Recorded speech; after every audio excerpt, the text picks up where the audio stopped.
Hey, this is Sam Kim, the producer of TERA. And I'm Stefan Ramirez, the associate producer. We're excited today to provide a brief highlight of the demo we gave to community and press at PAX 2010. What you're about to see is an exclusive look at a new, updated build filled with content, improvements, and polish. This is not a trailer, but a cut-down version of our demo built entirely from footage captured in one of our playthroughs. TERA is deep. It doesn't have a story, it is a story. And progression in TERA isn't just about levels, items, or skills, but about moving the story forward and finding more about the world and your role in it as a player. Which brings us to why we're here today. The Valkyrian Federation has tasked an elite band of warriors to take down Turkasia and her evil band of cultists responsible for countless deaths of Federation citizens. I am Medjai the Priest. This is Atelius the Berserker. Brutus the Lancer. Zane the Archer. And finally, Bartholomew the Slayer, or Bob for short. To recap on the adventure thus far, the Valkyrian Federation called us to investigate any potential threats on the island of Dawn. There we found clues of a secret and dangerous cultist organization leading to the smuggler's hideout.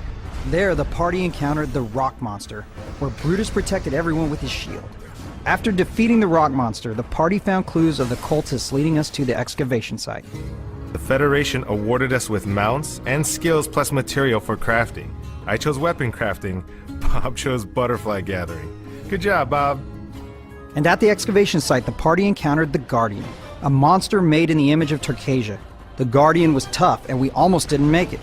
Bob died 4 or 5 times, people were flying all over the place, and even Brutus went down. Luckily, we managed to defeat the Guardian and track the final location of Turkasia, leading us to the cultist refuge. Our mission? To take out Turkasia. We start things off by joining up with some mercenaries. Their help is welcome, as they'll definitely be necessary for the encounters to come. Our first arena demonstrates how the environment can be just as tough as the enemy. Spikes shoot through the floor, drawing blood and knocking us down. The strategy for us is to work the center of the room and not let the enemy push us into a fight with the spikes. I like how everybody's working together. You're working the center of the room, you're keeping that creature right in the middle, pinned down. This room really separates the men from the boys. The trick is to pay attention to the actions of the monster as well as the party around you. The mages throw energy blasts, and the lancers bash enemies, both of which knock players down, leaving them vulnerable to attacks. Those lancers can do just as much damage as our guys, but they're huge! Look at those shields! The party has to work together and really support each other to make it past this room. This is a classic example of looks can kill. What looks to be a captive woman is actually a high priestess in disguise. She will use a variety of attacks that we need to watch out for. So some of these enemies actually have the ability to knock down the player, leaving them vulnerable to attacks. Ah, and there's a knockdown. Her scepter will swirl around with a purple streak right before she blasts ice at you. We need to avoid this and take up position behind her or to the sides to attack while avoiding damage. This is an Argon army destroyer.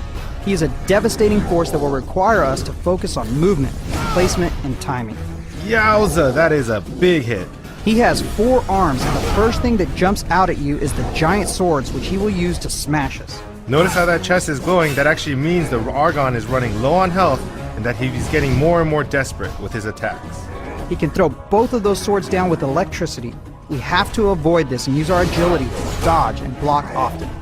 He also has a tendency to move all over the place. You'll see him drop 2 of his massive arms down, vault himself forward, and slash with his swords all at once. We really need Brutus and Atelius to get in there and keep his attention.